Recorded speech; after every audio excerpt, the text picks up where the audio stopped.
नमस्कार दोस्तों, स्वागत है आप सभी का आपके अपने चैनल गौरव जंक्शन में। दोस्तों, इस चैनल से जो मैक्सिमम संख्या जुड़ी हुई है वो ऐसी है जिन्होंने या तो आईटीआई किया है या अप्रेंटिस किया है रेलवे से। और आप में से कई बच्चों की जो मेरे पास रिक्वेस्ट आ रही है वो यही आ रही है कि मैं कैसे न कैसे ग्रुप डी पर आप लोगों के लिए आवाज़ उठाऊँ। मैं परसों आप लोगों के लाइव आया था, संडे के दिन सॉरी, और जितना मुझसे पॉसिबल हो सकता था मैंने वो आप लोगों के लिए करने की सोची। मैंने आप लोगों को क्राइटेरिया बता दिया कि कब हम जो है डिपार्टमेंट को मेल करना शुरू करेंगे, कब आप लोगों के लिए ट्विटर कैंपेन हम लोग शुरू करेंगे, ये सारी चीज़ें मैंने आपको बता दिया। कई भाइयों की ये भी रिक्वेस्ट आई कि सर जी कैलेंडर फेल हो गया।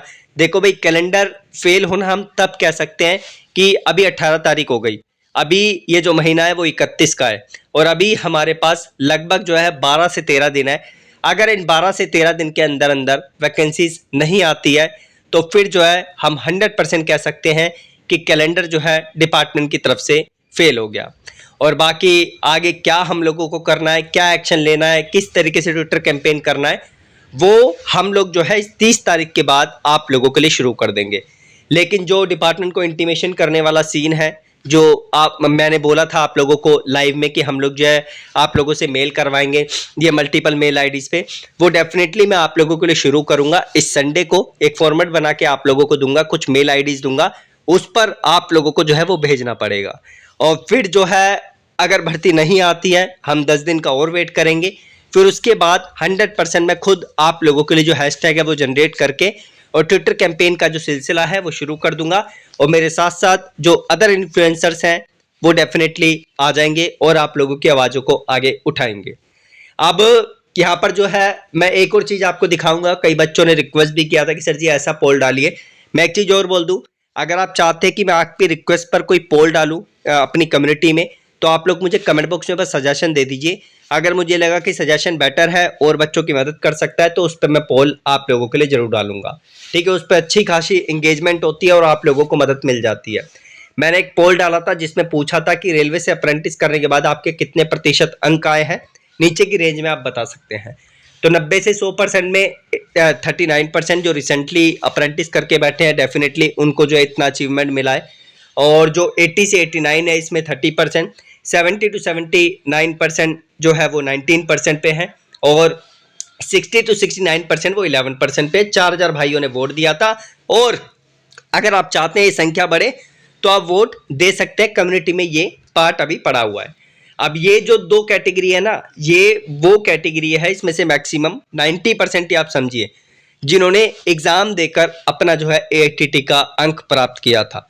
लेकिन जो ऊपर की दो कैटेगरी है वो है जिन्होंने यहाँ पर प्रैक्टिकल के बेसिस पे अपने अंक प्राप्त किए हैं। डिपार्टमेंट ने उनसे कोई भी प्रकार का एग्जाम यहाँ पर नहीं लिया है। मैक्सिमम इसमें वही बच्चे हैं और मैक्सिमम इसमें वो बच्चे हैं जो ओल्ड वाले हैं, ठीक है, इसमें और इसमें नए वाले हैं। तो ये आप लोगों को मुझे समझाना था कि कम्युनिटी किस तरीके से जो है मैंने डाली थी और किस तरीके से यहाँ पर जो है इसको चलना है।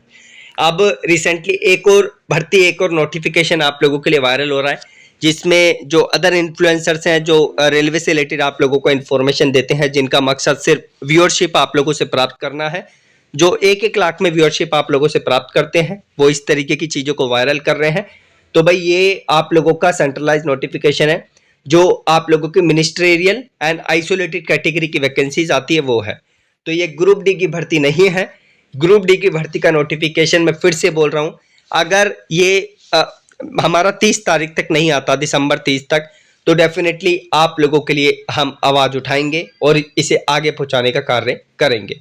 इस पर मैं बहुत ज़्यादा फोकस नहीं कर रहा, हालांकि मैंने जो थंबनेल है उस पर ये चीज़ लगाई है, लेकिन मैं इतना फोकस इस पर नहीं कर रहा क्योंकि इतनी रिलीवेंट आप लोगों के लिए नहीं है।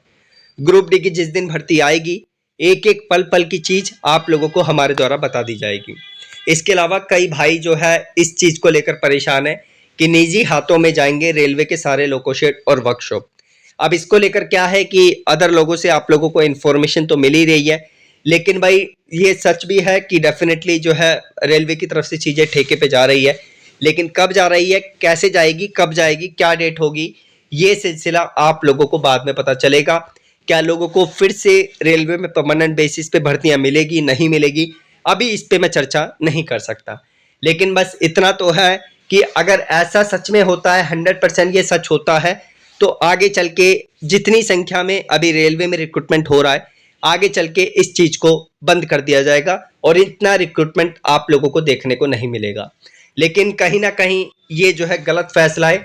हालांकि रेलवे की जो चीजें हैं वो सुधरेगी तो सही, जो इंफ्रास्ट्रक्चर है, जो उनका काम चल रहा है वो सुधरेगा, लेकिन जो हमारे मतलब ऐसे भाई हैं जो एस्पायरेंट है, रेलवे की प्रिपरेशन में लगे हुए हैं, उनका यहाँ पर नुकसान होगा। अगर रेलवे इस तरीके का कार्य करवाती है तो उनको जो परमानेंट रिक्रूटमेंट है जिस तरीके से वो निकाल रही है उस तरीके से निकालती रहे, और कैलेंडर के तौर पर जो एक ग्रुप डी की भर्ती लंबे समय से पेंडिंग है उसको निकाल दिया जाए, क्योंकि लास्ट में ये भर्ती बची है। और अभी कैलेंडर फेल नहीं हुआ है। कैलेंडर फेल हम उस दिन मानेंगे जब ये पूरे 3 महीने निकल जाएंगे। 3 महीने में अभी 11-12 दिन बचे हुए हैं। जैसे ये कंप्लीट हो जाते हैं, अगर इस टाइम तक भर्ती नहीं आती है तो डेफिनेटली आप लोगों के लिए हम आवाज उठाएंगे। मैं फिर से बोल दूं, अगर आपको कोई पोल डलवाना है तो कमेंट बॉक्स में अपना सजेशन दे दीजिए। मैं कम्युनिटी में आप लोगों के लिए पोल इस पर जरूर डालूंगा, आप लोगों के सजेशन पर। ठीक है, धन्यवाद।